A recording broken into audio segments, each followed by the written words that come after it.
Hello everyone, it's your girl Lexi Wilson coming at you live, and I am so excited to talk a little bit about what triggered me to start talking about depression and managing your symptoms, and then what also makes me a little different than other people who might talk about depression. And I think right off the bat, one of the reasons that I wanted to start talking about this, especially coming from astrology and then pivoting into depression, is one, as I was working in astrology, I found myself over time starting to not be as interested in talking about it, talking about astrology and wanting to help people figure out their astrology and their birth chart. So that was, one of the reasons why I pivoted. But another reason that I had actually pivoted into depression was because of my own struggles with depression. I've struggled with depression since I was a teenager. So this is not something new to me. It is something that I've had for a long time. I was undiagnosed when I was a teenager, partially because my family at the time didn't want to deal with that sort of thing. They didn't believe in mental health issues. And so because of that, I didn't get the help that I needed. So I had to figure it out on my own and kind of use books and tools from TV on how to manage my symptoms.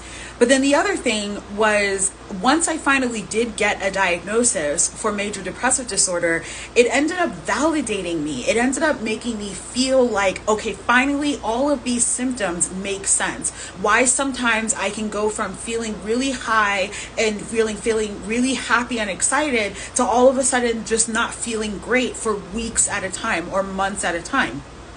And the thing that I was really struggling with was that no one could tell what was going on. And what I realized now is because I was struggling with high functioning depression. I was able to still show up in my life, still show up in my business, still show up for obligations. But the truth is that when I was by myself, I was struggling with suicidal ideation. I was struggling with low and negative thoughts. I was struggling with feeling like nobody wanted me around, like I was a burden, or wanting to isolate from people and my friends.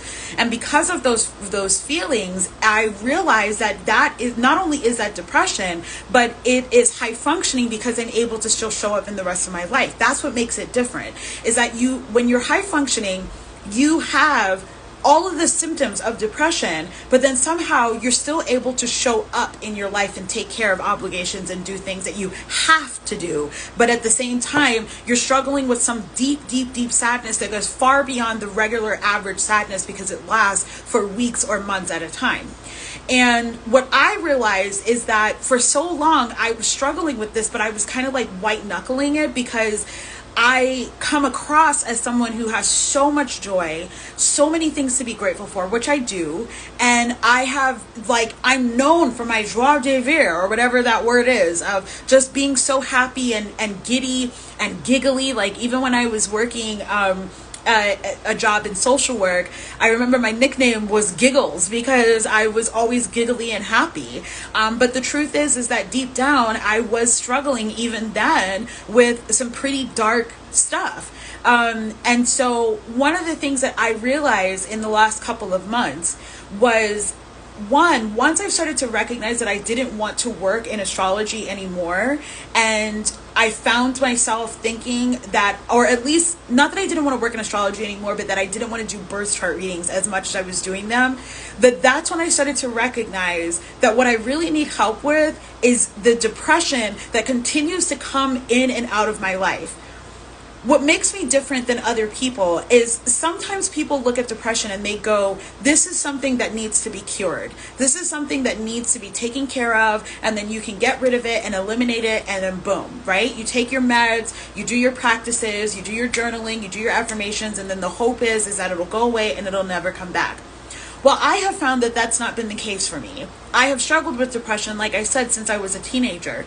And I have moments in my life where my depression seems to go away, but the truth is that it ebbs and flows. It comes back every winter, and then during the summers, it's not as heavy, but sometimes it still comes around then too.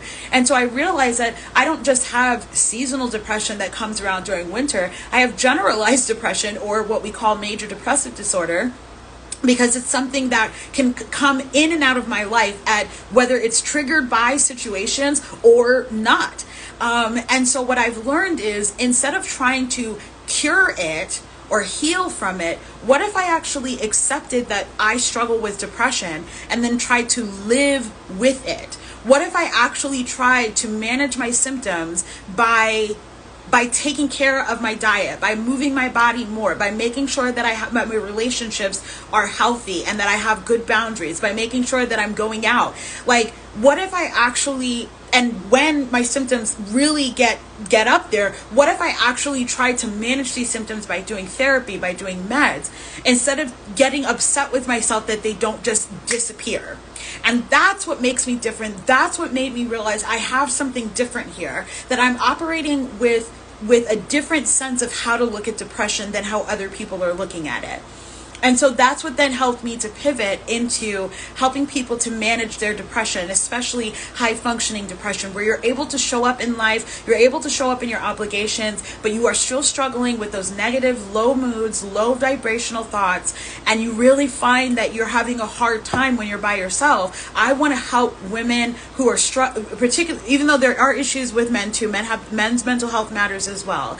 But I feel called to work with women. I want to be able to help women manage their low moods, because I remember when I would have bad things happen, and I remember even specifically asking my fiance years ago, how am I supposed to talk to myself about this situation? What am I supposed to tell myself about this thing? Because all I can think of is negative thoughts. All I can think of is things that are making me feel disempowered. And I remembered asking him that question, and he was like, I don't know how to help you. And it's because, he's not trained in how to help me. He didn't know what I was really asking for, and I didn't really know what I was asking for either. But that's why now I want to be able to help other people manage their symptoms. I want to be able to help people who are struggling with depression manage how they feel, so that way they can move forward in their life, knowing that you can live with depression. You don't have to completely eliminate it. You don't have to feel like because it comes in and out that it means that you're a failure or that something's wrong with you. Nothing's wrong with you. There are just some times in life where you don't have enough serotonin, or you don't have the right, your hormones are out of whack, or life is just lifing, and then it causes this depression feeling. It just happens, and that's okay, but you can live with it. And that's why I'm here to help you learn how to live with it. So right now, I have a free class coming up on May 23rd that I'm really excited about. It's called Surviving to Thriving, and it's helping women embracing a growth mindset, learn how to manage their depression. It's entirely free, so I'd love to have you join me on May 23rd at 6 p.m. Central Standard Time.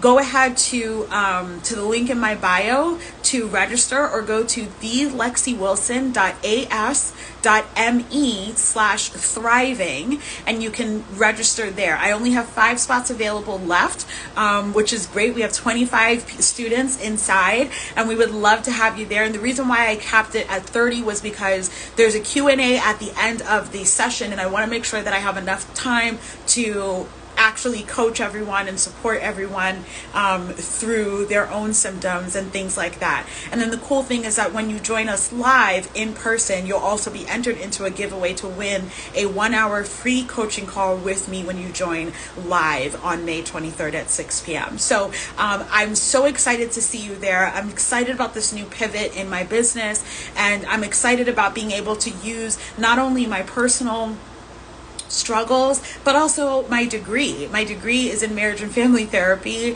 My bachelor's degree is in family studies. And so this is actually what I started off as doing, is working in mental health. And I'm excited to come back to that and help support other people through their mental health struggles as well. So thanks so much for joining me live or joining the replay. If you found this to be a good little nugget for you, then go ahead and share this out. I look forward to talking to you all in my stories or in another live.